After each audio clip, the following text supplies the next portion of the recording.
Yung pang-anim po, nako, gusto niyo na ba ng ICC? Gusto niyo pag-usapan na natin yung ICC, mga kababayan? Video yata yung ICC, eh. Eto, oh. Oh, ayan. Isa po sa pinapaniwalaan ko, mga kababayan, kung ano po ang pinag-ugatan noong pagrarant ni BP Sara, eh dahil po kay Secretary of Justice Boying Remulla, mga bossing. Kasi isang araw nung ibinlag natin yun, sinasabi ng Secretary of Justice na hindi malabo, no? Malaki ang posibilidad. Oh, yun. Na makipagtulungan sa ICC. So, ang nakikita ko po ay, tatay ko yun. Si Bato yun. Si Bungo yun. Tsaka, alam ko may nababanggit din pangalan po ni BP Sara. Kaya siguro, wala na. Makikipagtulungan na sila. Eto, mga kababayan, yung interview na mukhang talagang yung dahan-dahan, mga bossing, eh mukhang sapul na. Mukhang makikipagtulungan na talaga. O, banat? Stand ng gobyerno tungkol sa... Ito po atras natin konti. Okay. Ano po ang inyong masasabi na para pong unti-unti muna na nagbabago yung stand ng gobyerno tungkol sa pakikipagtulungan sa ICC sa ginagawa nitong investigasyon sa drug war? Actually, Sandali. Sorry naman po.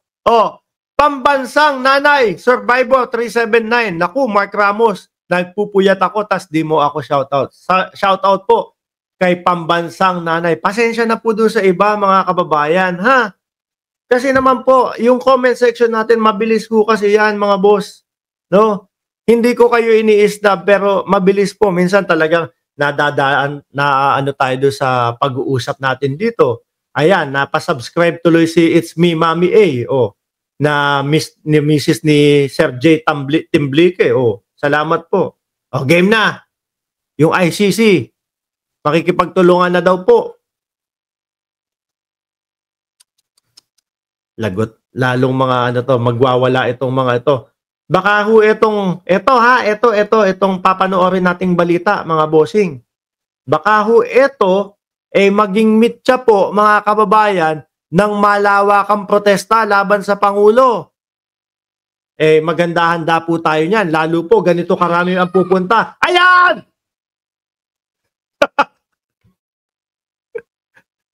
Yung pagpasok ng ICC po, ipoprotesta po nila yan. Ganyan kadami po ang pupunta dyan, mga kababayan. 1, 2, 3, 17. 17 na may placards. Magsiuwi na kaya kayo. Baka inaantok na kayo. Biruin mo, malalagay pa sa kaso. Magkakakaso pa si Inday Sara Duterte. Dahil doon sa sinabi niya na mapapa-impeach ang Inday Sara ninyo. Dahil sa sinabi doon sa pwedeng ipategi si Pangulo. Tapos 17 ang pumunta.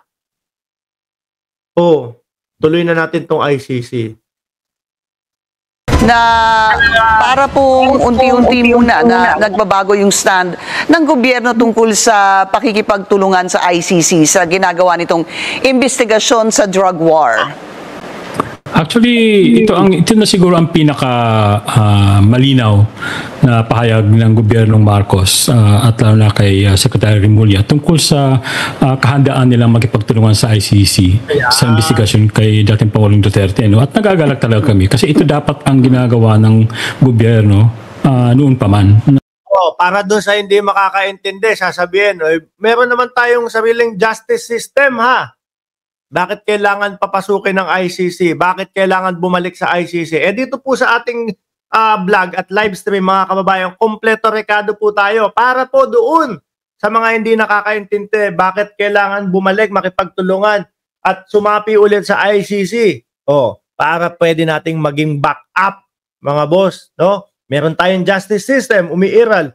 Pero sabi ni BP Sara, nung nag-record, nung Zoom meeting sila, kasama yung mga DDS bloggers. Wala na daw tayong justice system. Sabi ko, BP, BP, maingay. delikado yung sinasabi mo para kay dating Pangulong Duterte. Di ba yan din yung nasabi ni Benny Abante, mga kababayan, yung isang congressman?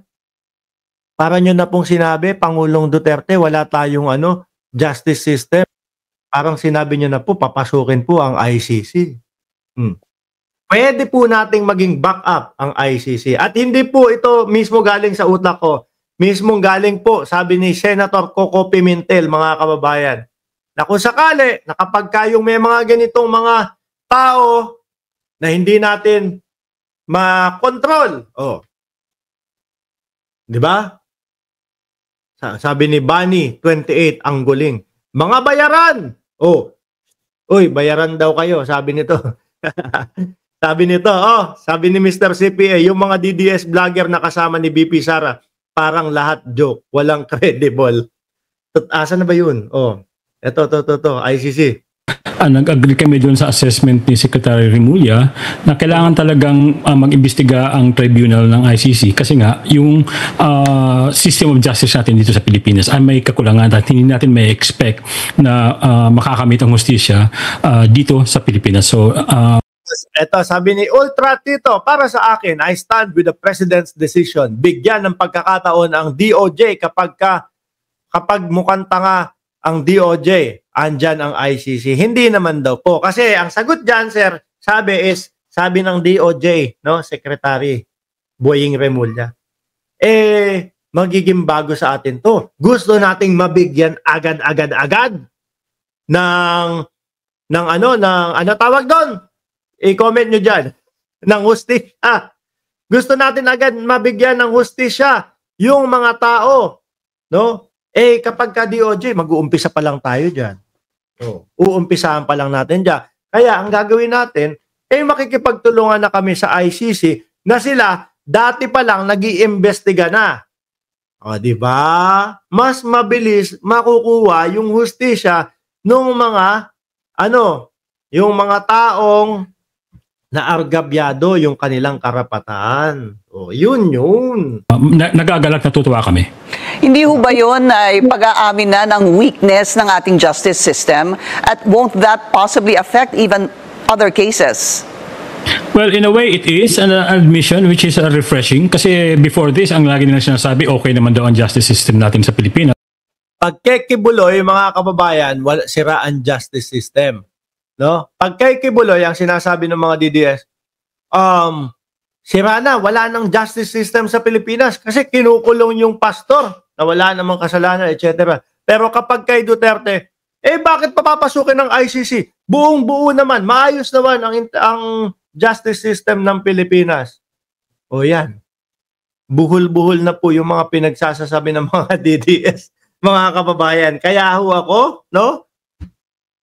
Sabi ko, yung mga sumusuporta ng mga vlogger dito, hirap na hirap po, mga kababayan.